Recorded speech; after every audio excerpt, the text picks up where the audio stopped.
जैसे ही हम मुक्ति धाम में प्रवेश करते हैं, बाएं हाथ पर एक बहुत बड़ा टीन शेड बना हुआ है, जिसके अंदर शवों को जलाने के लिए लकड़ी एकत्रित की जाती है। करीब करीब 100 अंतिम संस्कार के लिए लकड़ी की व्यवस्था यहाँ पर एनी टाइम हर वक्त मौजूद रहती है। और पूरा टीन शेड इसमें लगा हुआ है। स्टोरेज की कोई तकलीफ नहीं रहती। ये टीन शेड हमारे नगर पालिका द्वारा मुख्यमंत्री बजट से बनाया गया। आगे आपको लेकर चलते हैं। तो फिर टुकड़ा को नहीं बनेगा। अच्छा हो जाओ दिखाओ।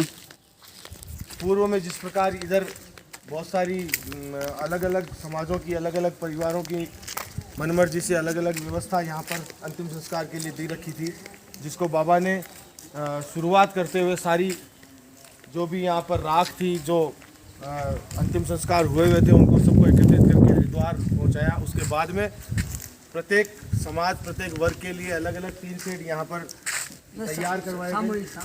सामूहिक सभी समाजों के लिए प्रत्येक एक टीन शेड में 3 से 4 अंतिम संस्कार एक बार में किए जा सकते हैं। ऐसे 5 टीन शेड तैयार करवाए बाबा ने। इनके लोसल नगर के अलग अलग भामाशाह रहे हैं। पूरे में सड़क जहाँ पर पहले अंतिम संस्कार के लिए आते थे तो बहुत सारे कांटे, बहुत सारा कचरा यहाँ पर मौजूद रहता था। आज यहाँ पर बढ़िया जोरदार सीसी सड़क यहाँ का निर्माण करवाया है। पास में भैरू जी महाराज, जो शमशान के भैरू जी है प्राचीन, उनके लिए पूरी कवर करके छतरी बनाकर उनका पूरा मंदिर, भव्य मंदिर निर्माण करवाया। रविवार को यहाँ पर रविवार को पंडित लोग अपनी पूजा अर्चना करते हैं। देखिए 1000 आदमियों से ऊपर एक साथ बैठने की व्यवस्था यहाँ पर कुर्सियाँ बाबा ने लगवाई। उसके अलावा 2 बड़े शेड, 3 शेड छतरियों की तरह बनाकर तैयार कर दिए, जिनमें 100 से ऊपर एक साथ व्यक्ति बैठकर अपनी चर्चा कर सकते हैं, भजन कीर्तन कर सकते हैं। चारों तरफ से खुला हवादार रोशनी वाला टीन शेड। ये 5 टीन शेड यहाँ पर बाबा ने तैयार करवाए लोगों को प्रेरित करके।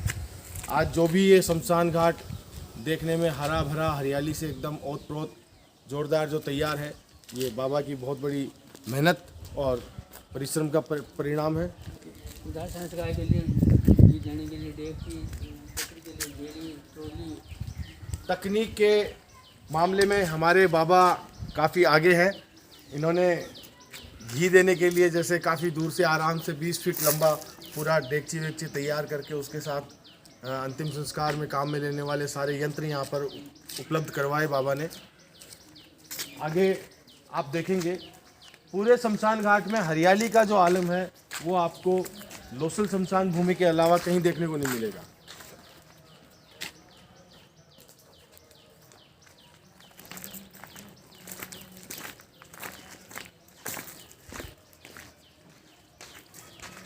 सैकड़ों कुर्सियां, पानी की व्यवस्था प्रत्येक टीन शेड के नीचे पानी की व्यवस्था, हाथ धोने के लिए, पीने के लिए, पौधों में देने के लिए, नहाने के लिए। और जब कोई भी मृत्यु हो जाती है उसके बाद तीसरे दिन जो उसकी राख को, जो अंतिम संस्कार जो होता है, उसको ठंडा करके उसको पानी की व्यवस्था देकर उसमें से जो हड्डियां चुनने का काम किया जाता है, जिसको अपन फूल बोलते हैं हरिद्वार भेजने के लिए, उसकी व्यवस्था सुचारू रूप से बाबा ने करवा रखी है। वो नगर पालिका बना रहेगी नहीं, वो पैसा बाकी है आपना। कोई दानदाता हुआ तो ये 3 शेड का पैसा देगा। एक टीन शेड अभी भी हमारे पास ऐसा लंबित है जिसको बाबा ने अपने व्यक्तिगत व्यवहार से उधार माल लेकर बनवाया है, और जिसके अभी भी भामाशाह कोई तैयार अभी हुए नहीं है। तो यदि कोई भामाशाह कोई मेरे इस वीडियो को देख रहे हो तो मैं आपसे करबद्ध निवेदन करता हूँ कि एक तो ये टीन शेड है जिसमें इसकी लागत करीब 3.5 लाख रुपए रही है। तो कोई भी भामाशाह अगर इस मेरे निवेदन को सुन रहा हो तो ज़रूर अपना योगदान दें। इसके अलावा आप देखेंगे सर्किल नंबर 1 में डालें। सर्किल नंबर चल रहे हैं सर्किल नंबर 1, जहाँ पर जोरदार पंखे लगे हुए हैं खुले हवादार वेंटिलेशन के लिए। चारों तरफ हरियाली है, कंपाउंड बने हुए हैं अलग अलग जिसमें पौधे लगे हुए हैं, हजारों की संख्या में पौधे लगे हुए हैं, पंखे लगे हुए हैं, बढ़िया टीन सेट तैयार किया हुआ है। ये टीन सेट हमारे प्रहलाद सिंह जी चौहान साहब ने अपनी धर्मपत्नी की स्मृति में ये तैयार करवाया है। इसकी लागत करीब 8 लाख रुपए आई है, जिसमें ये कुर्सियां हैं, फ्लोर है, ऊपर शेड है, सब तैयार करवाया। चारों तरफ की रेलिंग्स है, सड़क है। सब बाबा की प्रेरणा से हुआ है। बाबा का असली नाम राधेश्याम पंचभाई है। आपको मैं बताना चाहता हूँ, इनको पूरे गांव में पाखंडी बाबा के नाम से जाना जाता है। इन्होंने एक परंपरा हमारे गांव में बहुत अच्छी तैयार कर रखी है, जिसको इनके जाने के बाद भी ये लोसल नगर हमेशा याद रखेगा। ये रोपली सोसाइटी इन्होंने लोसल नगर में अपनी एक होली, जो 50,000 की आबादी है लोसल नगर की, इसमें एक साथ होलिका दहन का कार्यक्रम ये अपने सानिध्य में करवाते हैं। उसके अलावा इन्होंने एक सांस्कृतिक कला मंच, जिसको रोफली सोसाइटी के नाम से इन्होंने तैयार कर रखा है, उसमें काफ़ी युवा और इनके वरिष्ठ लोग इसमें शामिल रहते हैं। कार्यक्रम के काफ़ी मनोरंजन के काफ़ी इवेंट, जिसमें होली का डांडा रोपण है, उसका आपका गींदड़ है, चंग है, सांस्कृतिक कार्यक्रम है, उसके अलावा बंदोरी है, मूर्ख सम्मेलन है, निकासी है, बंदोरी है। यहाँ की बंदोरी काफ़ी दूर दूर से लोग देखने आते हैं। ये अपना सेक्टर नंबर 2 है, जिसमें 24 घंटे रामधूम चलती रहती है। जोरदार हवादार पंखे इसमें लगे हुए हैं, जोरदार वेंटिलेशन की व्यवस्था है, खूब छायादार बड़े बड़े पौधे पेड़ यहाँ पर लगे हुए हैं। हजारों की संख्या में बाबा ने पेड़ पौधे लगाए हैं।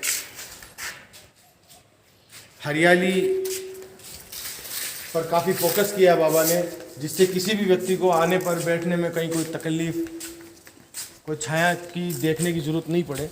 यहाँ प्रॉपर छायादार पौधे, पेड़ पौधे लगाए गए हैं। ये सब काम खाली कुर्सियों का पैसा लेकर कीजिए, चंदा बाजार में पैसा किया नहीं। ये बाबा ने अलग अलग व्यवस्थाओं से धीरे धीरे थोड़ा थोड़ा जोड़ कर ये सारा व्यवस्था यहाँ पर दी है। आप देख सकते हैं हजारों की सैकड़ों की संख्या में कुर्सियाँ लगी हुई है, जिन पर हजारों की संख्या में लोग आराम से बैठ सकते उन्हीं हैं। के पैसों से इतना काम हो रहा है।